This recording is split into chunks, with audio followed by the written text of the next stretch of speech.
Oke, Assalamualaikum warahmatullahi wabarakatuh.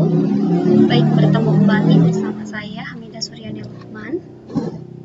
Hari ini kita akan mempelajari tentang analisis varian satu jalur dengan sel tak sama atau dikenal dengan nama ANOVA satu jalur dengan sel tak sama. Oke, pada ANOVA satu jalur dengan sel tak sama, ini yang membedakan dengan ANOVA satu jalur sel sama, ini hanya ada di banyaknya anggota. Jadi anggota pada setiap kelompok sampelnya tidak sama. Sedangkan untuk ANOVA atau ANOVA satu jalur dengan sel sama di video pembahasan sebelumnya, itu pada setiap kelompok sampelnya memiliki jumlah anggota yang sama. Kemudian tujuan, persyaratan, model analisis varian satu jalur dengan sel tak sama ini sama persis seperti pada ANOVA satu jalur sel sama. Yang membedakan hanya banyaknya setiap anggota di dalam kelompok sampel. Kemudian karena banyaknya anggota setiap sampel tidak sama, setiap kelompok sampel tidak sama, maka tata letaknya pun berbeda. Kemudian hipotesis yang diuji juga dirumuskan sama persis seperti pada ANOVA satu jalur dengan sel yang sama. Langkah pengujiannya pun sama persis seperti langkah pengujian ANOVA satu jalur sel yang sama, hanya ada sedikit rumus yang berbeda. Dikarenakan tadi banyak anggota setiap kelompok sampelnya tidak sama. Sehingga model tata letak untuk ANOVA satu jalur sel tak sama dapat dilihat seperti ini. Jadi ini ada kelompok, misalkan ada sebanyak K kelompok, misalnya A1, A2, dan seterusnya sampai AK. Kemudian ini data amatan, nah masing-masing kelompok sampel memiliki data yang berbeda gitu. Di sini misalkan kelompok A1 ini ada sebanyak N1 jumlahnya, sedangkan untuk A2 ada sebanyak N2, sampai seterusnya kelompok ke K ada sebanyak NK. Nah, total cacah data atau gabungan sampel yang digunakan pada seluruh kelompok ini disimbolkan dengan N besar, atau N besar ini adalah jumlah cacah data dari banyaknya anggota masing-masing kelompok. Setelah itu jumlah datanya pun pasti berbeda. Di sini untuk kelompok pertama simbolnya T1, kemudian untuk kelompok kedua T2 dan seterusnya sampai kelompok ke K ini jumlah datanya sebanyak TK. Dan untuk jumlah data gabungan ini sama persis ya seperti di ANOVA satu jalur, ini simbolnya T double dot. Jadi T double dot ini adalah jumlah data dari seluruh anggota sampel pada semua kelompok. Nah, begitupun rata-rata untuk kelompok pertama ini X1 bar, untuk rata-rata kelompok kedua X2 bar, dan seterusnya sampai rata-rata kelompok ke K XK bar, dan gabungan dari seluruh rata-rata kelompok atau gabungan seluruh data rata-ratanya diambil keseluruhan, ini disimbolkan dengan X double dot bar. Nah, kemudian yang membedakan di sini ada yang namanya jumlah kuadrat ya, suku koreksi dan variasi. Jadi yang membedakan rumus ANOVA satu jalur sel sama dengan sel tak sama ada di suku koreksi dan melihat variasinya. Nah, kemudian untuk menentukan jumlah kuadrat sama ini caranya, masing-masing data di kelompok pertama dikuadratkan dulu kemudian dijumlahkan. Begitupun untuk kelompok kedua, masing-masing data di kelompok kedua yang ini dikuadratkan terlebih dahulu kemudian dijumlahkan. Sama berlaku untuk yang kelompok terakhir XK, ini masing-masing data pada XK ini dikuadratkan terlebih dahulu kemudian dijumlahkan. Nah, jumlah keseluruhan kuadrat dari semua kelompok ini disimbolkan dengan sigma XIJ kuadrat, atau bisa juga menghitungnya dengan cara mengkuadratkan seluruh data dulu dari masing-masing kelompok, kemudian dijumlahkan, itu hasilnya akan sama. Nah, ini suku koreksi, adalah Nah, berikutnya suku koreksi, ini rumusnya adalah T1 kuadrat dibagi N1 untuk kelompok pertama. Jadi, ini jumlah data yang di kelompok pertama dikuadratkan terlebih dahulu, kemudian nanti hasil kuadratnya dibagi N1. Seperti ini. Kemudian untuk kelompok kedua pun sama, jumlah data di kelompok kedua dikuadratkan terlebih dahulu, kemudian dibagi dengan banyaknya data di kelompok kedua. Berlaku untuk semua kelompok. Dan jumlah dari semua suku koreksi ini disimbolkan dengan sigma TJ kuadrat dibagi NJ. Jadi TJ kuadrat, sigma TJ kuadrat dibagi NJ ini adalah jumlah dari seluruh suku koreksi pada masing-masing kelompok sampel. Berikutnya adalah variasi. Ini variasi simbolnya SSJ. Nah, SSJ ini bisa dicari menggunakan rumus sigma XJ kuadrat dikurangi TJ kuadrat dibagi NJ.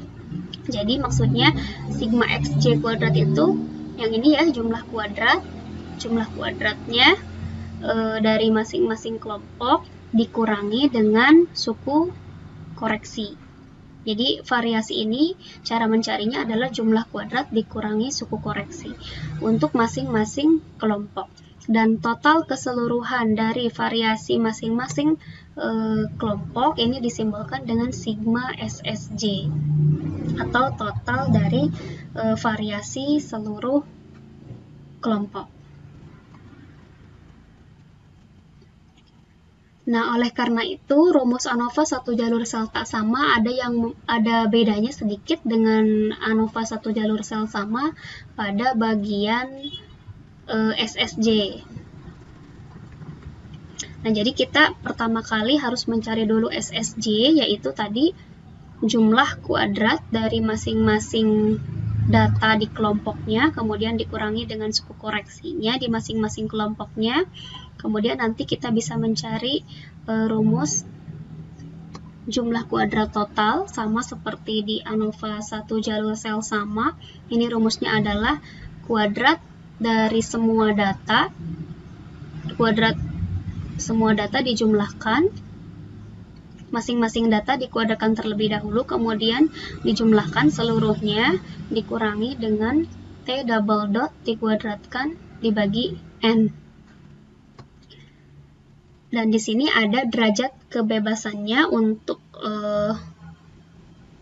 total ini sebanyak N besar dikurangi 1. N besar ini adalah jumlah N besar ini adalah keseluruhan data dikurangi 1. Kemudian untuk jumlah kuadrat perlakuan ini rumusnya adalah seluruh suku koreksi ya dikurangi dengan T double dot dikuadratkan jumlah seluruh data yang dikuadratkan dibagi dengan banyaknya data dari seluruh populasi. Ini derajat kebebasan perlakuannya yaitu K dikurangi 1. Untuk jumlah kuadrat galatnya ini masing-masing data dari semua kelompok sampel dikuadratkan, kemudian dijumlahkan keseluruhan dikurangi dengan penjumlahan dari seluruh suku koreksi dari semua kelompok. Dan ini ada derajat kebebasan galatnya sebanyak N besar dikurangi K. N besar itu jumlah seluruh data dikurangi K itu banyaknya kelompok. Sama seperti di ANOVA satu jalur sel sama, RKA-nya rata kuadrat perlakuan itu rumusnya adalah jumlah kuadrat perlakuan dibagi dengan derajat kebebasan perlakuan. Begitupun untuk rata kuadrat galat, ini rumusnya jumlah kuadrat galat dibagi dengan derajat kebebasan galat. Dan nanti F hitung atau F observasinya merupakan proporsi atau pembagian hasil bagi antara rata kuadrat perlakuan dibagi dengan rata kuadrat galat. Nah, begitupun dengan daerah kritis. Daerah kritis pada ANOVA satu jalur sel tak sama persis dengan pada analisis varian satu jalur sel sama. Yang membedakan hanya di bagian jumlah datanya saja. Karena memang masing-masing kelompok sampel berbeda isinya, berbeda juga jumlahnya. Nah, jadi daerah kritisnya ini F, daerah tolak H0-nya itu harus F hitungnya harus lebih besar dari F tabel. F tabelnya ini F alfa, alfanya ditentukan di soal. Kemudian derajat bebas pertamanya adalah K dikurangi 1, dan derajat bebas keduanya adalah N besar, jumlah seluruh data dikurangi banyaknya kelompok. Nah, selanjutnya setelah menghitung, rangkuman hasil analisisnya juga sama persis seperti di ANAFA 1 jalur sel sama, dirangkum dalam sebuah tabel seperti ini. Ini ada sumber variasi, ada perlakuan, simbolnya A, galat, G, kemudian total, T. Di sini ada jumlah kuadrat, JK. Ini jumlah kuadrat perlakuan JKA, ini jumlah kuadrat galat JKG, dan ini jumlah kuadrat total JKT. Kemudian ada derajat kebebasan DK, ini K-1 ini adalah DKA, derajat kebebasan perlakuan. Yang ini N besar min K adalah derajat bebas galat, dan ini derajat kebebasan total. Kemudian ada rata kuadrat, ini RKA, rumusnya JKA dibagi K dikurangi 1. Kemudian di sini ada rata kuadrat galat, rumusnya jumlah kuadrat galat dibagi dengan derajat kebebasan galat. Kemudian nanti kita bisa menghitung hasil F-nya, yaitu RKA dibagi RKG. Rata kuadrat perlakuan dibagi dengan rata kuadrat. Dan hasil ini nanti dibandingkan dengan F tabel, di mana kita cari nanti di tabel alfa yang ditentukan dengan derajat bebasnya K-1, dan derajat bebas yang keduanya adalah N besar dikurangi K.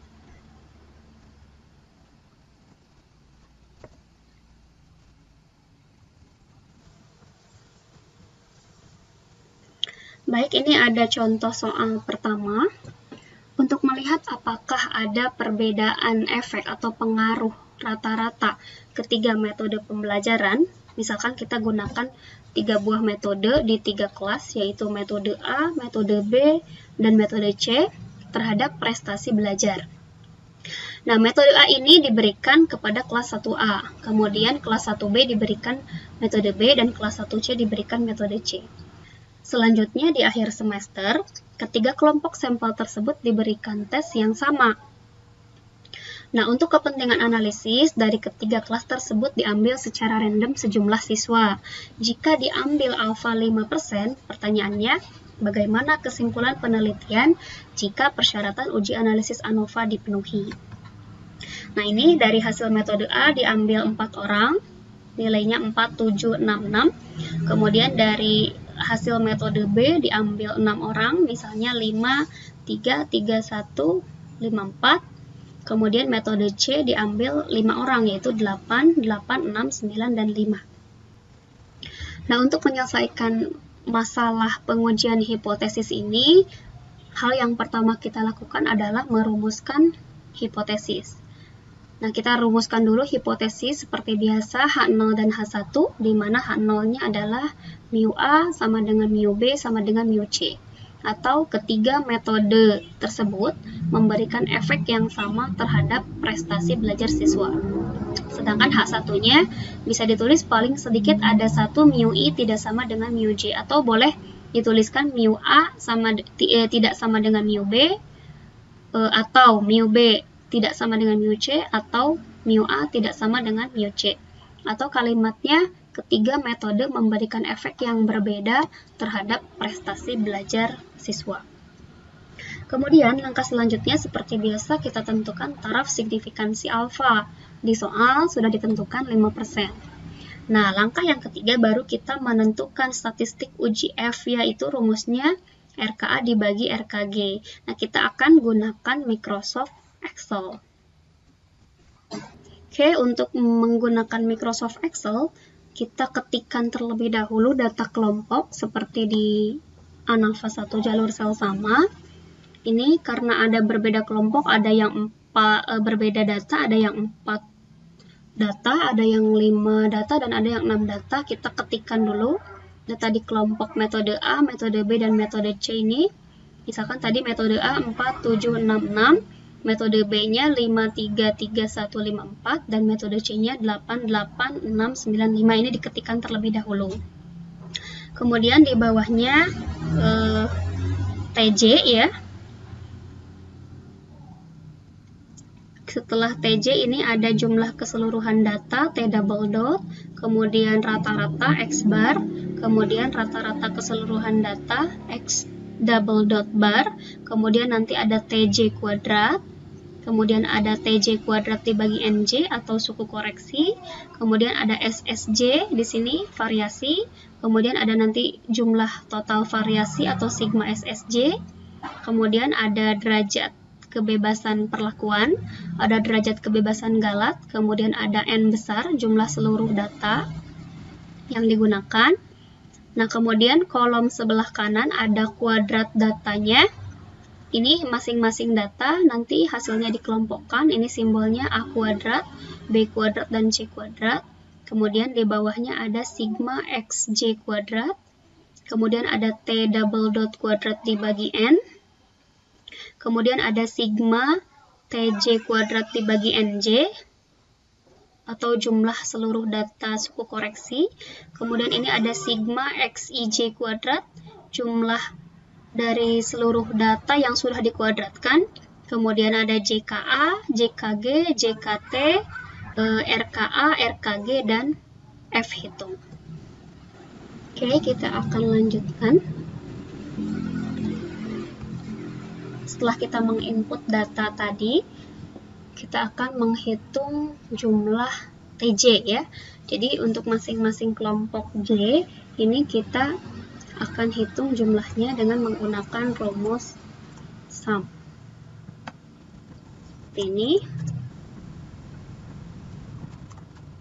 untuk kelompok B pun sama, di blok semua datanya, dan untuk kelompok C juga sama, di blok dari data pertama sampai data terakhir. Nah, diperoleh jumlah data di kelompok A ini ada 23, jumlah data di kelompok B 21, dan jumlah data di kelompok C 36. Nah, jumlah keseluruhan data atau T double dot ini kita tinggal jumlahkan saja semuanya. Boleh dari jumlah TJ atau dari jumlah keseluruhan datanya. Di blok saja. Nah, hasilnya tetap sama 80. Begitupun untuk rata-rata kelompok pertama, kita gunakan menu fungsi average. Kita gunakan untuk menghitung rata-rata di kelompok A. Kita gunakan menu average, kemudian blok datanya. Begitupun untuk kelompok kedua, kita gunakan fungsi average, dan untuk kelompok ketiga pun sama. Dan untuk kelompok ketiga pun sama, kita gunakan fungsi average, kemudian blok datanya. Nah, diperoleh rata-rata untuk kelompok A ini 5,75, rata-rata untuk kelompok B 3,50, dan rata-rata untuk kelompok C 7,20. Kemudian rata-rata keseluruhan data atau disimbolkan dengan X double dot bar, ini bisa kita lihat dari fungsi average. Dari semua rata-rata ini dirata-ratakan kembali, hasilnya adalah 5,48. Oke, berikutnya adalah TJ kuadrat. TJ kuadrat berarti jumlah data dari masing-masing kelompok tadi TJ yang kita sudah cari sebelumnya, kita kuadratkan. Jadi kita ketik sama dengan, kemudian pilih TJ untuk kelompok pertama, kemudian kuadratkan. Jadi TJ kuadrat untuk kelompok pertama adalah 529. Untuk berikutnya, kelompok B dan kelompok C tinggal ditarik garis saja. Untuk kelompok B, TJ kuadratnya 441, dan untuk kelompok C 1296. Oke, berikutnya kita mencari suku koreksi.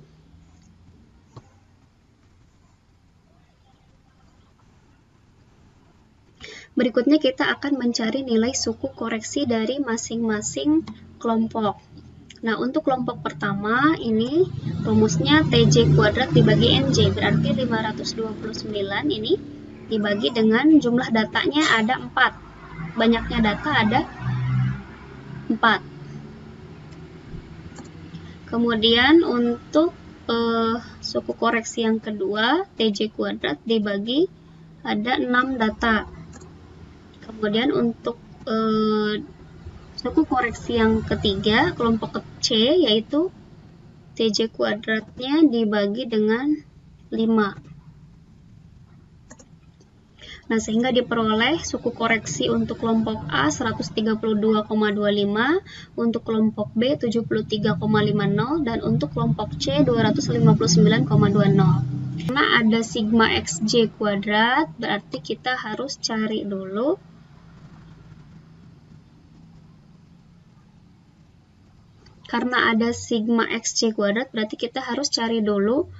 kuadrat dari masing-masing data pada setiap kelompok. Misal ini untuk kelompok A, data pertamanya sama dengan ini 4 ya, kemudian kita kuadratkan. Untuk data berikutnya kita tinggal tarik saja garis sampai data keempat. Begitupun untuk kelompok B, ini data pertamanya adalah 5 kuadrat itu 25. Untuk data berikutnya kita tarik sebanyak 6 data. Kemudian data kelompok C, data pertama adalah 8 dikuadratkan 64. Data berikutnya kita tarik sampai data yang kelima. Nah, di sini berikutnya adalah menentukan sigma XJ kuadrat, artinya jumlah dari masing-masing data di dalam kelompok tersebut yang sudah dikuadratkan. Jadi dikuadratkan dulu, tadi hasil kuadratnya kita jumlahkan. Kita blok. Begitupun untuk data kelompok kedua. Karena sudah dikuadratkan, ini tinggal kita jumlahkan. Dan untuk data kelompok 3 pun sama, kita jumlahkan. Nah, sehingga diperoleh hasil jumlah dari kuadrat seluruh data di kelompok 1 ini adalah 137.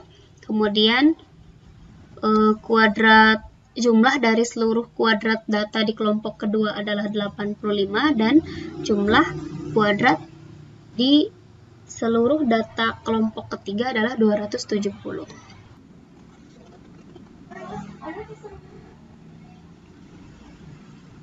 Oke, berikutnya kita akan menghitung nilai SSJ ya, atau variasi. Nah, variasi ini rumusnya adalah sigma JXJ kuadrat. Jadi, yang ini masing-masing kelompok, jumlah kuadratnya berapa, jumlah data yang dikuadratkannya berapa, dikurangi suku koreksi. Berarti untuk ini SSJ yang pertama, ini sama dengan tadi jumlah sigma XJ kuadrat, berarti ini 137 dikurangi suku koreksi ya. Rumusnya dikurangi TJ kuadrat dibagi NJ, itu adalah yang ini. Kemudian data yang kedua, ini sigma XJ kuadrat, berarti sigma dari X yang B ya, kelompok B, kemudian dikurangi suku koreksi di kelompok B. Begitupun untuk data yang C, ini variasinya adalah sigma XJ yang dikuadratkan di bagian kelompok C, kemudian dikurangi dengan suku koreksi di kelompok C. Nah, diperoleh hasil variasi di kelompok pertama adalah 4,75, variasi di kelompok kedua adalah 11,50, dan variasi di kelompok ketiga adalah 10,80. Nah, dari sini berikutnya kita mencari sigma SSJ. Berikutnya kita mencari sigma SSJ, yaitu penjumlahan dari SSJ ketiga kelompok. Jadi tinggal sum, kemudian blok SSJ dari kelompok pertama sampai kelompok ketiga. Dan hasilnya adalah 27,05. Nah, berikutnya kita cari derajat kebebasan A. Tadi rumusnya adalah K dikurangi 1. K dikurangi 1 berarti jumlah kelompok sampel 3. 3 dikurangi 1. Nah, untuk derajat kebebasan Galat, ini rumusnya adalah N besar dikurangi K. N besar itu, N besar ini adalah banyaknya data di seluruh populasi, yaitu 4, ya, 4 ditambah 6 ditambah 5, jadi ada 15 data dikurangi 1. 15 data dikurangi banyaknya kelompok sampel. 15 data dikurangi banyaknya kelompok sampel, yaitu ada 3. Jadi DKG-nya adalah 12. Kemudian N besarnya tadi 15. Nah, selanjutnya kita akan menghitung T double dot kuadrat dibagi N besar. Tadi kita sudah memiliki T double dot ini ya. Nah, tinggal T double dot kuadrat ini kita kuadratkan terlebih dahulu. Kita kuadratkan, kemudian kita bagi dengan N besar yang sebanyak. Kemudian kita bagi dengan N besar yang sebanyak 15. Nah, maka diperoleh T double dot kuadrat di bagian ini adalah 426,67. Nah, berikutnya kita menghitung jumlah suku koreksi. Sigma TJ kuadrat dibagi NJ. Berarti ini kita jumlahkan seluruh suku koreksi ini. Hasilnya adalah 464,95. Berikutnya kita akan mencari sigma XIJ kuadrat. Jadi kita jumlahkan seluruh data yang sudah dikuadratkan. Ini sigma XIJ kuadrat. Kita jumlahkan.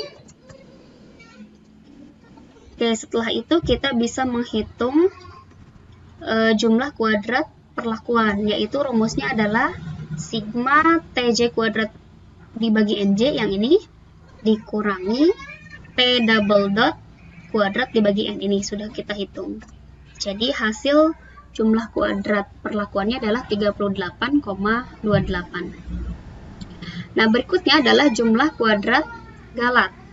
Jumlah kuadrat Galat rumusnya adalah sigma XIJ kuadrat yang ini dikurangi dengan jumlah suku koreksi tadi.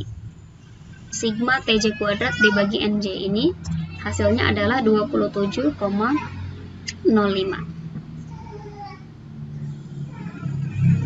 Nah, selanjutnya kita akan menghitung jumlah kuadrat total.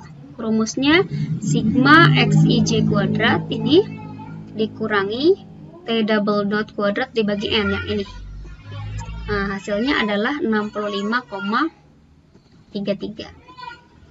Nah, langkah berikutnya kita akan menghitung rata kuadrat perlakuan, di mana rumusnya adalah jumlah kuadrat perlakuan dibagi dengan derajat bebas perlakuan, ini 2. Begitupun untuk RKG, rata kuadrat Galat, ini rumusnya adalah jumlah kuadrat Galat dibagi dengan derajat bebas Galat.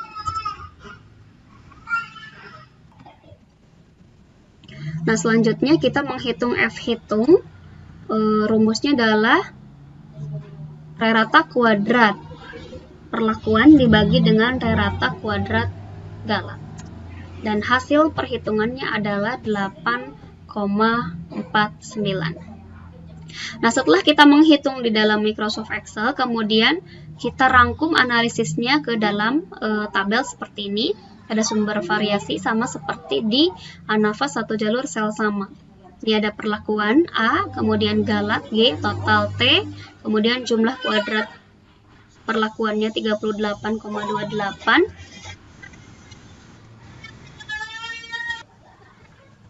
Oke, setelah menghitung menggunakan Microsoft Excel tadi, selanjutnya kita rangkum analisis variansinya ke dalam tabel seperti ini. Sumber variansinya ada perlakuan untuk A, Galat untuk G, dan total untuk T. Kemudian jumlah kuadrat JK perlakuan, JKA ini hasilnya 38,28. Untuk yang jumlah kuadrat galat atau JKG ini 27,05. Jumlah kuadrat total atau JKT 65,33. Derajat kebebasan untuk perlakuan atau DKA ini 2. Dan derajat kebebasan untuk galat DKG 12. Kemudian untuk rata-rata kuadrat untuk perlakuan RKA ini hasilnya 19,14 dan untuk rata-rata kuadrat galat RKG hasilnya 2,25. Sehingga nilai amatan F ini tinggal dibagi RKA dibagi RKG hasilnya 8,49. Nah, selanjutnya hasil ini dimasukkan ke dalam poin C tadi di dalam proses menyelesaikan pengujian hipotesis.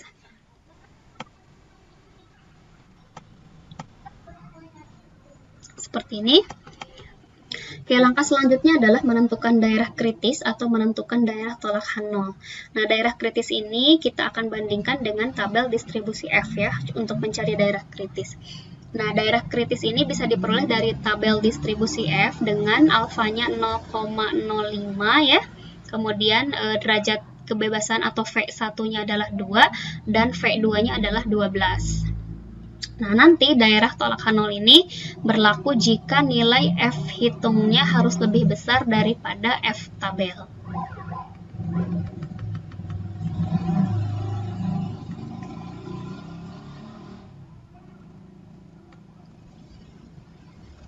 Oke, ini tabel distribusi F. Tadi F-nya untuk alfa 0,05, kemudian V1-nya tadi 2 dan V2-nya 12. Berarti hasilnya adalah 3,89.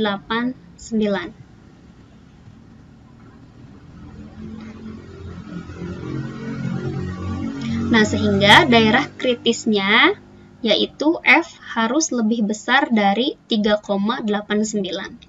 Selanjutnya kita gambarkan sebuah bagan, ini misalkan 3,89. Nah, nilai yang di atas 3,89 atau lebih dari 3,89 ini termasuk daerah tolak H0 atau daerah kritis. Sedangkan di bawah 3,89 ini dikatakan sebagai daerah terima H0. Nah, langkah selanjutnya kita akan bandingkan untuk menentukan kriteria uji, yaitu menerima atau menolak H0. Kita bandingkan tadi F hitung di Excel itu 8,49. Nah, 8,49 ini kalau dilihat dari diagram ini, dia lebih kanan posisinya dari 3,89. Artinya dia berada di daerah tolak H0 ya, sehingga keputusan ujinya adalah H0 ditolak. Nah, ketika H0 ditolak, berikutnya menyatakan kesimpulan bahwa ketiga metode tersebut memberikan efek yang berbeda terhadap prestasi belajar siswa. Jadi mungkin ada salah satu dari rata-rata yang berbeda di antara ketiganya, atau mungkin juga semua rata-ratanya berbeda. Nah, sehingga kesimpulannya ketiga metode yang digunakan tadi, metode A, metode B, metode C, memberikan efek yang berbeda terhadap prestasi belajar siswa. Nah, itu adalah hasil analisis ANAFA satu jalur dengan sel yang tidak sama. Oke, berdasarkan hasil analisis uji ANAFA sel satu jalur, berdasarkan hasil analisis uji ANAFA baik satu jalur sel sama maupun satu jalur sel tak sama, nah ini bisa dilihat dibandingkan dengan uji Z atau uji T, bahwa uji ANAFA ini mempunyai keuntungan yaitu dapat dilakukan pengujian perbedaan rata-rata untuk beberapa populasinya sekaligus, dan biasanya datanya lebih dari 2 kelompok. Namun, jika H0 ditolak atau H1 diterima, peneliti hanya mampu mengetahui bahwa perlakuan-perlakuan yang diteliti itu tidak memberikan efek yang sama. Jadi, kita hanya tahu bahwa, oh ternyata hasilnya ketiga efek dari penggunaan model pembelajaran tadi itu misalnya berbeda, hanya mengetahui sampai berbeda saja. Nah, untuk mengetahui perlakuan mana saja yang berbeda secara signifikan, misalkan apakah A yang lebih baik atau B atau C yang lebih baik, nah kita tidak bisa menggunakan uji ANAFA. Nah, oleh karena itu, untuk menutupi kekurangan ANAFA, pengujian ini harus dilanjutkan dengan uji lanjut pasca ANAFA atau disebut juga dengan uji post hoc. Nah, biasanya metode yang digunakan untuk uji lanjut pasca ANAFA ini ada uji Cephei, ada uji Tukey, Newman-Coles, dan Duncan. Tapi pada kesempatan kali ini kita akan bahas tentang metode Cephei. Kenapa digunakan metode Cephei? Karena metode Cephei ini metode yang bisa digunakan untuk uji ANAFA satu jalur baik sel yang sama maupun yang tidak sama. Nah, adapun langkah pengujian Cephei ini, yang pertama, identifikasi semua pasangan komparasi rata-rata yang ada. Jadi, jika terdapat K perlakuan, maka pasti ada K kali K min 1 dibagi 2 pasangan rata-rata. Nah, kita harus identifikasi dulu sebanyak pasangan rata-rata tadi. Selanjutnya, merumuskan hipotesis yang bersesuaian, yaitu H0, mu I sama dengan mu J sebanyak pasangan rata-rata tadi ya, dan H1-nya mu I tidak sama dengan mu J juga sebanyak pasangan rata-rata yang teridentifikasi pada langkah yang pertama. Kemudian langkah yang ketiga, tentukan taraf signifikansi alfa. Kemudian langkah yang keempat, menentukan statistik uji atau menghitung. Nah, rumusnya adalah FIJ. Nah, ini langkah uji Cephei ini rumusnya adalah FIJ, di mana FIJ ini dapat dicari melalui XI bar, artinya rata-rata kelompok pertama dikurangi rata-rata kelompok kedua, kemudian dikuadratkan, dibagi dengan rata-rata kuadrat Galat yang tadi diperoleh dari uji ANAFA satu jalurnya, dikalikan dengan 1 dibagi jumlah data, banyaknya data di kelompok pertama, ditambah dengan 1 dibagi banyaknya data di kelompok kedua. Nah, FIJ ini adalah nilai F observasi pada perbandingan perlakuan ke I dan perlakuan ke J. Nah, selanjutnya menentukan daerah kritis. Nah, untuk daerah kritis uji Cephei ini rumusnya sama, masih menggunakan uji F, uji Fisher distribusinya. Tetapi di sini yang membedakan F-nya itu harus lebih besar dari K-1. Jadi kalau ada 3 kelompok sampel yang dibandingkan, berarti ada 2 kali F alfa. Jadi F alfanya harus dikali sebanyak K dikurangi 1. Itu namanya daerah kritis. Cara mencari nilai F-nya sama seperti ketika kita menentukan menggunakan distribusi F. Nah, berikutnya menentukan keputusan uji, tadi menerima atau menolak H0 dan menarik kesimpulan. Ini sebetulnya kalau dilihat dari langkah-langkahnya pun sama, yang membedakan hanya ada identifikasi semua pasangan komparasi sebelum menguji hipotesis. Hal yang sel tak sama, tadi kita sudah peroleh bahwa ketiga metode tadi memberikan efek yang berbeda terhadap prestasi belajar siswa. Nah, kita akan lanjutkan dari uji ANAFA satu jalur sel tak sama ke uji post hoc menggunakan uji Cephei. Oke, langkah pertama kita harus temukan dulu 3 pasangan rata-rata. Nah, karena tadi terdapat 3 perlakuan, maka ada 3 kali 3 min 1 dibagi 2. Artinya 3 kali 2 bagi 2, 6 dibagi 2, ada 3 pasangan rata-rata. Yang kita bandingkan yaitu mu A dan mu B, kemudian mu A dan mu C, dan yang ketiga mu B dan mu C. Nah, kemudian tadi kita screenshot rata-ratanya, rata-rata untuk mu A 5,75, kemudian mu B-nya 3,50, dan mu C-nya 7,20. Kemudian yang tadi kita perlukan adalah RKG. Nah, ini RKG-nya adalah 2,25. Nah, langkah kedua adalah merumuskan hipotesis yang bersesuaian, yaitu masing-masing pasangan. Karena tadi ada 3 buah komparasi, berarti kita bandingkan ya masing-masing. Untuk pasangan mu A dan mu B, berarti H0-nya mu A sama dengan mu B, atau metode A sama kualitasnya dengan metode B terhadap prestasi belajar siswa. Kemudian H1-nya mu A tidak sama dengan mu B, atau metode A berbeda kualitasnya dengan metode B terhadap prestasi belajar siswa. Begitupun untuk komparasi atau pasangan mu A dan mu C. Ini H0-nya mu A sama dengan mu C, metode A sama kualitasnya dengan metode C terhadap prestasi belajar siswa. Kemudian H1-nya mu A tidak sama dengan mu C. Metode A berbeda kualitasnya dengan metode C terhadap prestasi belajar siswa. Begitupun untuk pasangan yang terakhir, mu B dan mu C. Ini H0-nya mu B sama dengan mu C, atau metode B sama kualitasnya dengan metode C terhadap prestasi belajar siswa. Dan H1-nya mu B tidak sama dengan mu C. Itu metode B berbeda kualitasnya dengan metode C terhadap prestasi belajar siswa. Nah, langkah selanjutnya kita menentukan taraf signifikansi. Di soal sudah ditentukan 5%. Oke, langkah selanjutnya kita akan menghitung nilai statistik uji SEVI-nya, yaitu FIJ. Nah, untuk masing-masing pasangan, jadi kita hitung FAB, ini rumusnya XA bar, rata-rata kelompok A dikurangi rata-rata kelompok B, kemudian dikuadratkan, dibagi rata kuadrat galat, dikalikan dengan 1 dibagi banyaknya data di kelompok A, dan dijumlahkan dengan 1 dibagi banyaknya data di kelompok B.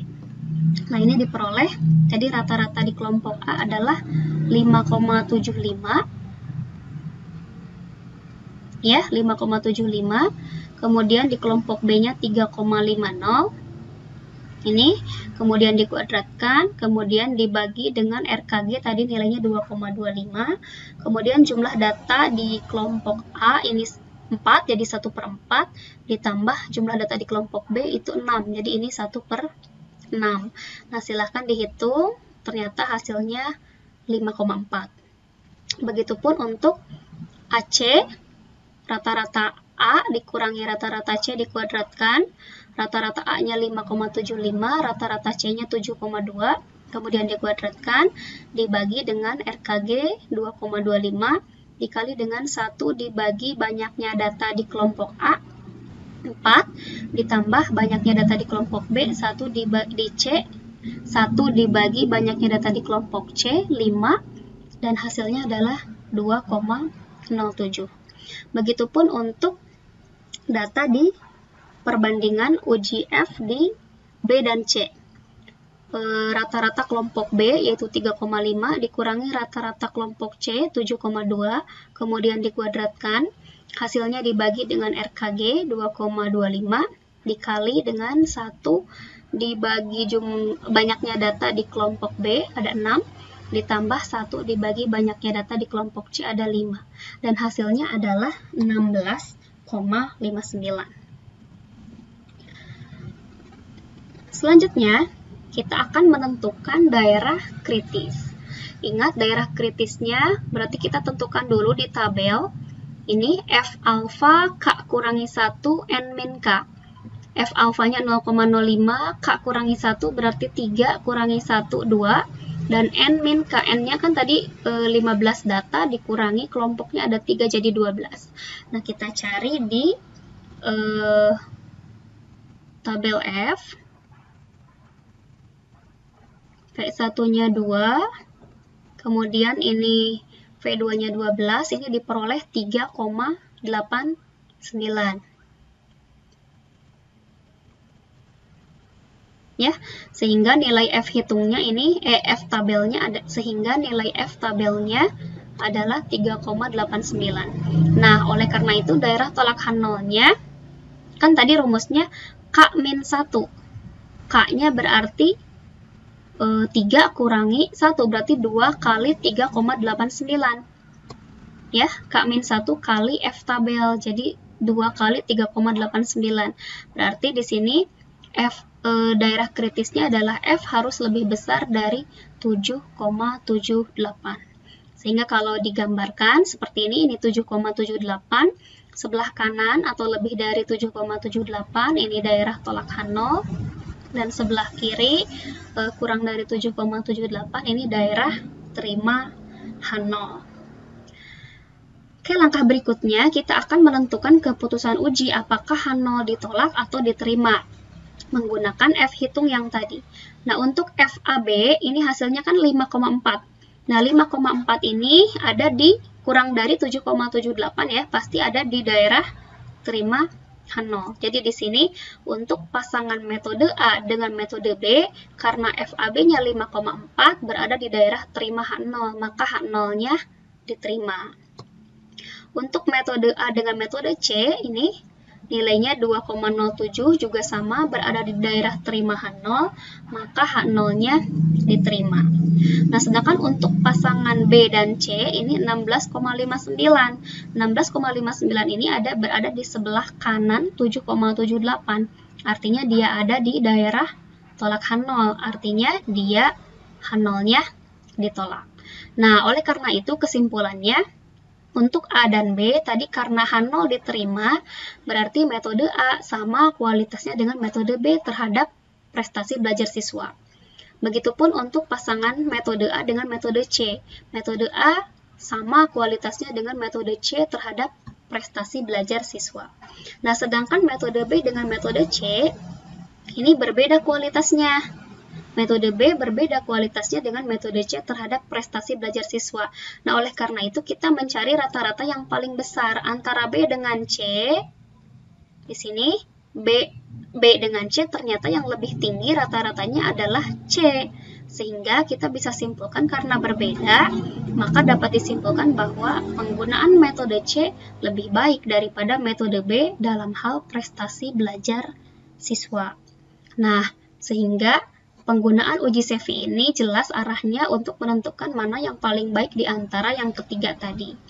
Jadi menyempurnakan uji ANAFA-nya yang hanya bisa mengetahui sampai berbeda atau tidak. Nah, itulah hasil pembahasan dari uji ANAFA 1 jalur dengan sel tidak sama dan sekaligus uji lanjut pasca ANAFA menggunakan uji CEVI. Semoga bermanfaat. Assalamualaikum warahmatullahi wabarakatuh.